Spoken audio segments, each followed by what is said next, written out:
Well, everyone, it's time for us to go and take a look at the Google Pixel 10 Pro and compare it against the Google Pixel 7 Pro and see which particular phone is the better one for you. Now, the thing I can definitely tell you between both these particular devices is that there's definitely a lot of things to love about both these phones. And the Pixel 7 Pro, is a little bit older, but there is still a lot of ways that both these phones kind of blended well with each other. There's some advantages between both as well. So let's go and see which one is the overall better one. Now, if you want to pick up either one of these phones, links will be down in the description below. You can get them from there, and you can help support the channel at the exact same time. Now, starting off with the outside of both these particular devices. The Pixel 7 Pro originally came out back in 2022, and you have to remember that this is one of those types of phones that was, pretty much the flagship from Google at that time. So this was not supposed to be like a super small, like budget tier phone. No, this was the main flagship, and you could kind of tell Google actually did a pretty good job with the design of this particular phone. You were getting a massive 6.7-inch LTPO AMOLED display inside of this type of device,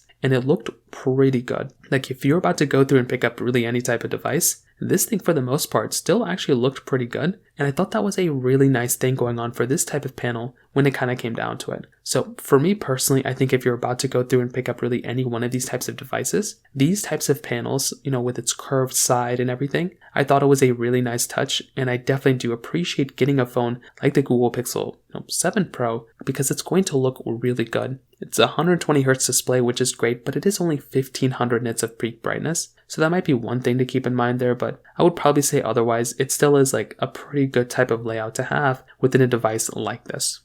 Now with the Pixel 10 Pro, on the other hand, this one's going to be a little bit of a different type of situation. This phone is going to be giving you a 6.3-inch LTPO OLED display. So this phone's going to be slightly different. So what's going on here is that it's going to be giving you a 3300 nits of peak brightness panel, but it is also 120 Hz. So it's basically twice as bright as the Pixel 7 Pro, which is pretty crazy. So if you're about to go through and pick up a phone, getting a phone like the Pixel 7 Pro, you're actually going to be getting a phone here that's going to be giving you, a significantly brighter display, which is pretty crazy. Also, you're getting like a high resolution still. Like both these phones are really nice, but the Pixel 10 Pro's display is actually much better than the Pixel 7 Pro, but I really do like the Pixel 7 Pro for giving us that kind of like curved glass to it. I think that still holds up really well. You're getting USB Type-C ports on the bottom. On the back side, you're getting triple camera setups on both, although there is something kind of interesting to keep in mind here as well. The Pixel 10, or the Pixel 10 Pro in this case, is giving you a frosted glass back,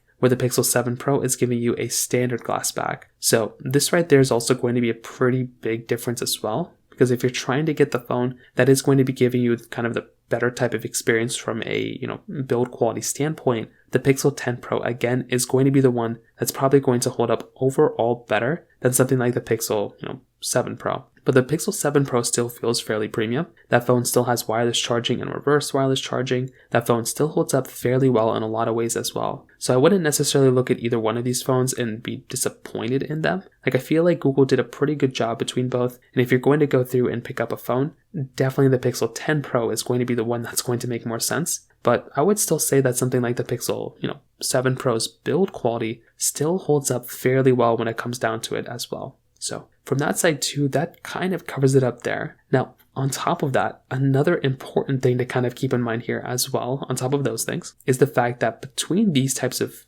panels and these types of devices, something like the Google Pixel 7 Pro, the camera on the backside is going to be giving you kind of this like standard type of layout. It's going to be this triple camera setup, which is pretty common for a lot of phones. And for a lot of phones, even at this time, that's kind of what you'd expect to get, which I think is great. With something like the Google Pixel 10 Pro, this type of device is basically going to be giving you basically a triple camera setup as well. The megapixel counts are kind of similar except for the ultra-wide camera where the Pixel 10 Pro is higher, but then you're also able to go through and still able to maintain this kind of interesting type of layout where the Pixel 10 Pro is going to be giving you 8K capability on the backside. Now, that right there is a very nice thing to have, and getting some sort of, capability like that is actually very, very cool. So personally for me, I think if you're going to go through and pick up some sort of a device like this, that right there is a very nice thing at the end of the day, and that would make me feel so much better about buying a phone because it is giving you some sort of capability from that standpoint. So again, it isn't necessarily like a make it or break it, but if I'm about to go through and pick up a phone, I definitely want the phone with the best camera.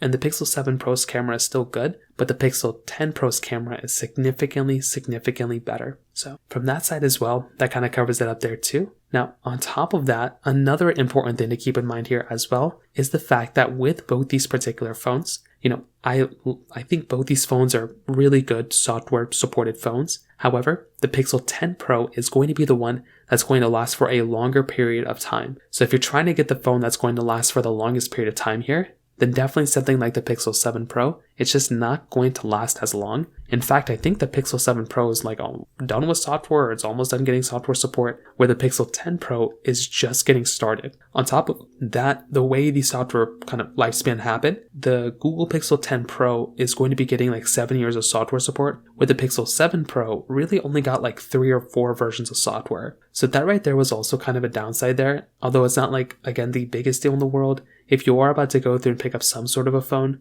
then definitely, once again, something like the Pixel 10 Pro is going to be the one that's going to be giving you a much better experience from that side as well. When it comes down to the battery life, this is another thing.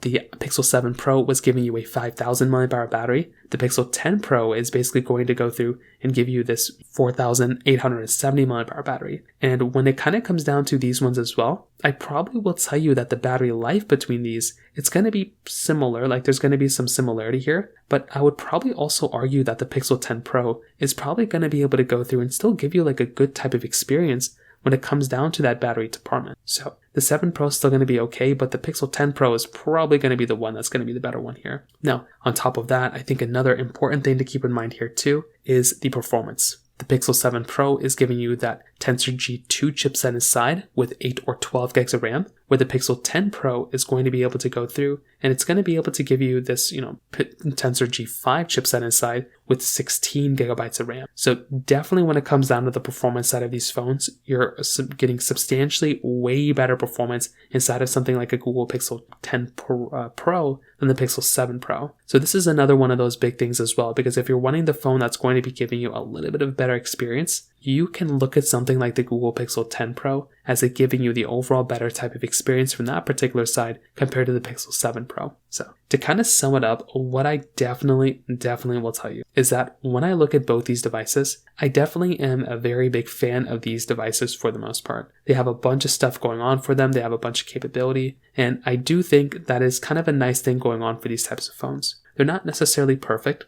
but I would imagine if you're going to go through and pick up some sort of a device, these types of phones give you a great type of experience for the most part. But I still think a Galaxy S25 or a Galaxy S24 or one of those types of variants like an S24 Plus or an S25 Ultra, those phones I think are probably more flagship-like and more better of an experience for the most part than something like a Google Pixel 7 Pro or 8 Pro or even a 10 Pro. That's kind of how I feel about it. I feel like there's just some small things here and there that could have been a little bit better. But for me personally, that's kind of how I feel about this phone. That's kind of how they both kind of hold up. The 10 Pro is better, but if you want a cheaper one, get a Galaxy S24 or even buy a Galaxy 9 or 9 Pro. So in terms of that kind of covers it up there. If you have any other thoughts or questions, please let me know in the comment section below. Hit the like button, that will mean so much, but definitely hit that subscribe button. More importantly than everything else, I love every single one of you guys. Hopefully I'll catch you guys in the next video. Peace out till then.